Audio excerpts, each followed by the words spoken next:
Y ahora, como les mencionábamos anteriormente, nuestro equipo está en vivo, en directo desde el Hospital Roosevelt para verificar lo que está pasando con esta conferencia de prensa. El doctor Marco Antonio Barrientos, debo decir, ya se encuentra allí. Escuchemos qué es lo que pasa. Con ustedes porque nos estaban solicitando información por los eventos que se habían dado ayer y pues para aclarar un poco. El día de ayer vino un paciente a la emergencia del Hospital Roosevelt que procedía de Angola. La historia con este señor es que él es guatemalteco, él es originario de Coatepeque y reside en el parcelamiento Chiquirines, en municipio de La Blanca, en San Marcos. Él es agrónomo y trabaja en una empresa en Angola. Recientemente, el 24 de noviembre, él había empezado con fiebre, dolor de cuerpo, tomó paracetamol, se sintió mejor, pero al día siguiente volvió a tener molestias. Lo comunicó a las personas de la empresa donde labora y le dijeron, mira, mejor que te evalúe el médico de la empresa. El médico lo evaluó y le dijo, mira, tenés paludismo, empezá con este tratamiento. Él se sentía ya mejor y pues viajó hacia Guatemala para pasar las fiestas con su familia. Viajó, hizo su primera escala en Portugal, no hubo ningún problema, pasó a Madrid tampoco, venía en el avión sin ninguna notificación, nada en especial. Como el ministerio se enteró, es que el primo que trabaja allá en Angola también, cercano a él, llamó a algunos amigos en el MAGA y les dijo, miren, mi primo va viajando hacia Guatemala, pues va enfermo, tengan cuidado. MAGA inmediatamente se comunicó con el Ministerio de Salud Pública, Ministerio de Salud Pública activó sus protocolos y empezó a localizarlo. Habló con la línea aérea, les dijo, miren, ustedes tienen tal y tal paciente, así como no, viene con nosotros en tal vuelo, tal asiento, pero no tenemos notificación alguna. Al llegar al aeropuerto de Guatemala se le contactó, se interrogó a toda la tripulación, un paciente que venía normal, ¿verdad? Sin embargo, ya se había, como se había activado el protocolo, bomberos municipales lo iban a trasladar al Hospital General San Juan de Dios, donde el personal de epidemiología del Ministerio de Salud Pública iba a tomar las muestras pertinentes para confirmar el diagnóstico de paludismo. Por algún error, el paciente fue trasladado a esta institución ayer tipo 20 horas, vino acá, fue evaluado en la clasificación, trasladado a la emergencia de adultos, pero el paciente pues dijo, no, yo mejor me voy, y se fugó, él egresó del hospital y entonces empezamos a revisar las cámaras. ¿Qué había sucedido? Evidenciamos cuando el paciente entra a clasificación, él venía con un traje blanco, entra a clasificación, se lo retira, pasa a admisión a documentarse, le dan su carnet, va a emergencia de adultos y 5 minutos después se ve que va con sus maletas y sale de la institución. Con todo esto, el personal de seguridad empezó a buscar en el área, se habló con los taxistas que estaban afuera del portón del ministerio y uno de ellos nos dijo, sí, yo lo he trasladado hacia un hotel en Villalobos. Entonces se dispuso una unidad del hospital, médicos del Ministerio de Salud Pública de Epidemiología, y se fue a este hotel, se le contactó, él dijo, sí, aquí estoy, ¿qué necesitan?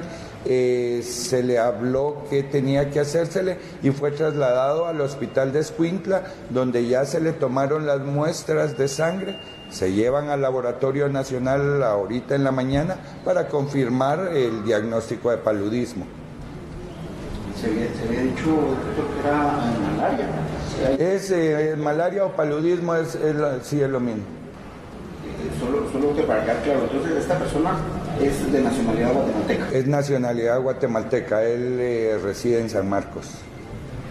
Doctor, ¿esto representa algún riesgo para los pacientes del hospital de Escuintla y si se tiene la capacidad para poder atenderlo? Riesgo, el ministerio desde buena mañana estuvo, al tener notificación de eso y activar su protocolo, él estuvo en contacto con los diversos hospitales para ver un área de aislamiento. Ni Roosevelt ni San Juan en este momento contaban con un área de aislamiento, y entonces se contactó a Escuintla. Escuintla dijo: sí, yo tengo mi unidad de quemados libre totalmente, puedo aislarlo ahí. Entonces por eso fue trasladado a Escuintla. ¿Que represente un riesgo? No, él está aislado y se está estudiando en este momento. ¿Y esto es contagioso? Recordemos que el paludismo es transmitido por el mosquito, el anófeles, la hembra, ¿verdad? Al picar a una persona contaminada, al sustraer sangre del paciente que está contaminado y picar a una persona sana, le transmite el plasmodium, y esto es lo que inicia el proceso de paludismo o malaria. ¿Va a estar aislado cuánto tiempo? ¿10 días? Depende, mientras se hacen los estudios para determinar cuál es la cepa del plasmodium que le ha infectado. Si se confirma el diagnóstico, verificar qué cepa es el que lo ha contaminado, ¿verdad? Muy bien. Gracias a todos. Buen día. ¿Cuáles serían los síntomas que él presentaba? Él básicamente cursaba con fiebre y dolor de cuerpo. Fue evaluado, como le digo, por el médico de personal. No tenemos referencia si él le hizo estudios de laboratorio para hacer el diagnóstico. Sí le dijo que tenía paludismo y que iniciara tratamiento. Pudiera venir el hecho de decir, bueno, ¿cuál es el revuelo si Centroamérica es un área donde tenemos paludismo, malaria? Lo que pasa es que hay distintos tipos de plasmodium, el Vivax, falciparum, malaria, ovale. Y en África el plasmodium ovale es muy dominante, no en Centroamérica. Nosotros no tenemos malaria por plasmodium ovale, y entonces esa era la alarma, al decir, si es por un plasmodium ovale, nosotros no tenemos esta situación y debemos tomar todas las medidas para evitar que esto se disemine. No hubiera actuado ustedes con este protocolo, hubiera sido un riesgo para la población que está cerca de él. Es correcto, sí, porque si él realmente tiene paludismo por este plasmodium ovale y hubiese sido picado por un mosquito, lo empieza a diseminar dentro de la población cercana a él, ¿verdad? ¿Cuál sería el tratamiento? Existen distintos medicamentos y de los cuales se dispone en Guatemala, ¿verdad? No hay problema. Lo importante es poder hacer el diagnóstico del plasmodium que lo está afectando, si es que realmente es un paludismo. ¿Y que tiene algunas similitudes este paludismo con la chikungunya o con el dengue? Básicamente fiebre, dolor de cuerpo, artralgias. Hay similitudes, ¿verdad? Pero sí, el diagnóstico es laboratorio. ¿Y hay riesgo de muerte con este? Sí, recordemos que de los 4 que hemos mencionado, el falciparum y el vivax son de los más agresivos, ¿verdad? Sobre todo en población joven, en niños. Porque ellos no tienen la inmunidad adecuada. El adulto que vive en áreas endémicas a lo largo del tiempo pues ha adquirido inmunidad. No quiere decir que no lo vaya a padecer, pero tal vez el proceso sea más leve y no le afecte tanto como aquella persona, un niño que no tiene la inmunidad adecuada, pudiese ser mortal. El plasmodium, al ingresar al torrente sanguíneo, llega a las células del hígado, empieza a multiplicarse, estas células se rompen y empieza a viajar por todo el torrente sanguíneo, destruyendo células rojas, ¿verdad? Y pudiera ser mortal. Doctor, ¿y escucharon ustedes también la versión que surgió en redes sociales de que este paciente era portador de ébola? No sé si también en determinado momento ustedes escucharon esa versión. Sí, en dado momento esto se dijo, pero no sé de dónde surgió la misma. El comentario, la información que tenía el Ministerio de Salud era sobre paludismo, ¿verdad? Porque el primo lo había comunicado a amigos en el MAGA.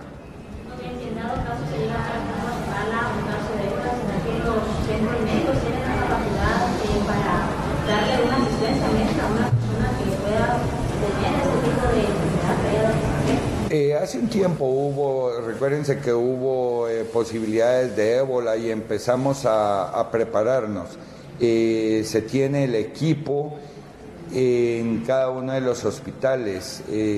No sabría decirle cómo vamos a reaccionar a la hora de la hora porque son medidas muy específicas, ¿verdad? Que se dio esta alerta, pues en ese entonces el epidemiólogo el doctor García Colindres, ahora viceministro de primer nivel, preparó todo dentro del hospital, pero en caso hubiese posibilidades de ébola, poder tener toda la reacción adecuada. Sí, totalmente. Si eso no fue tal vez un rumor, algo que se diseminó, pero desde un principio, desde el médico que lo trató en la empresa donde él labora, se ha hablado de paludismo. Todavía se están analizando porque él fue trasladado en horas de la madrugada al hospital de Escuintla, donde se le tomaron todas las muestras y todas estas muestras están llegando, ya deberían estar en el Laboratorio Nacional, quienes empiezan a hacer todos los análisis y a corto plazo tendremos resultados. Hay pruebas rápidas que más o menos en 30 minutos pudiéramos tener resultados.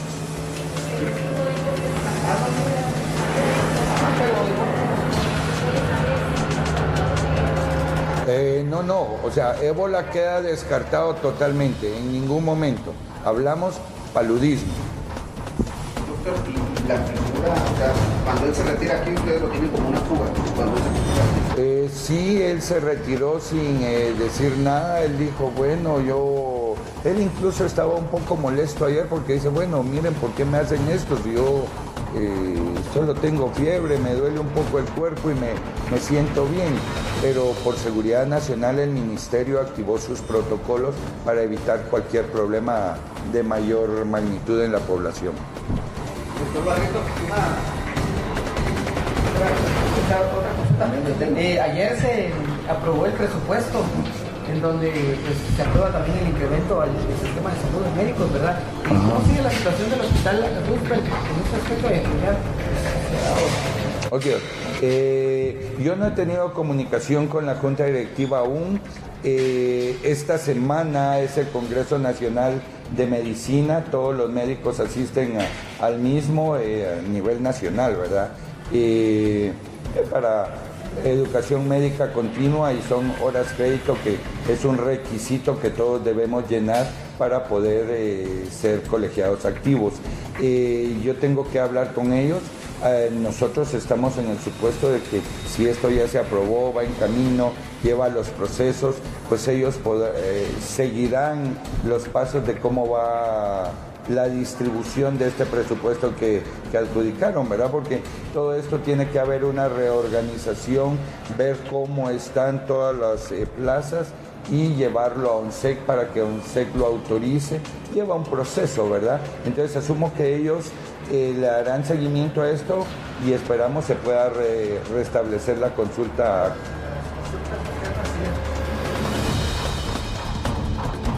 Esta es la conferencia de prensa en vivo, en directo desde el Hospital Roosevelt. Su director, el doctor Marco Antonio Barrientos, pues da a conocer todos los detalles. Por un punto, aclara pues las especulaciones que se tenían, el miedo que se tenía que este paciente o que esta persona viniera desde Angola contagiada de ébola. Y está descartada totalmente. Se hablaba a un principio, se tenía mucha información en el ambiente, ahora ya se ha aclarado completamente todos los puntos. Andrea, primero, no es residente de Angola, no es ciudadano de Angola, es guatemalteco que se fue a trabajar en el área pues, de la agronomía hacia aquel país. Él es de La Blanca, San Marcos. Él es del área de San Marcos, según se da a conocer, y venía a pasar o viene a pasar las fiestas de fin de año con su familia. Otro punto, después de practicarle las distintas pruebas, descartado completamente que sea ébola, como se estaba especulando. Lo que realmente tiene es paludismo o malaria. Efectivamente, es así como se da a conocer la información por parte del director del Hospital Roosevelt, Marco Antonio Barrientos. En este caso podemos mencionarle más información acerca de esta enfermedad, ya que la gravedad de la malaria depende de la especie de Plasmodium. De hecho, los síntomas son escalofríos, fiebre y sudor que generalmente se manifiestan en algunas semanas después de esta picadura. Las personas que viajan a regiones donde la malaria es común suelen utilizar diferentes fármacos para poder de una u otra manera curarse, como también lo decimos, Gadiel. Y mira, un dato bastante peculiar con respecto a la malaria o al paludismo, que se calcula que en el año pasado, en el año 2017, más o menos 216 millones de casos de paludismo en 21 países, lo que significa un aumento de aproximadamente 5 millones con respecto al año anterior. Aquí estamos viendo a este mosquito, es el mosquito hembra, el cual pues en el momento de picar pues transmite la enfermedad. El riesgo es que se contagió en África. Entonces el mosquito puede ser como la picadura o el contenido de esta picadura mucho más agresivo, y esto es lo que se tiene el temor que se pueda ir creciendo, que otros mosquitos vayan picando a esta persona, y esto pues por supuesto se convierte en una cadena. En estos momentos se habla que está aislado en el Hospital Nacional de Escuintla.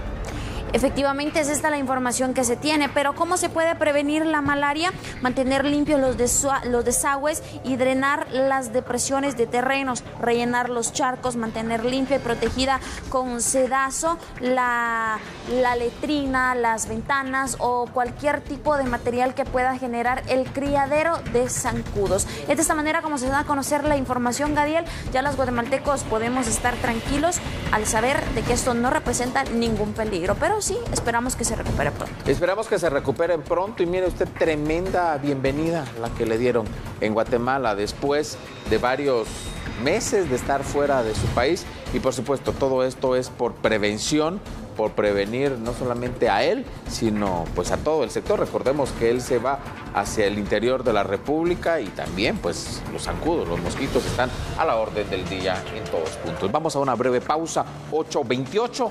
Enseguida estaremos con más información. No cambie, ya volvemos.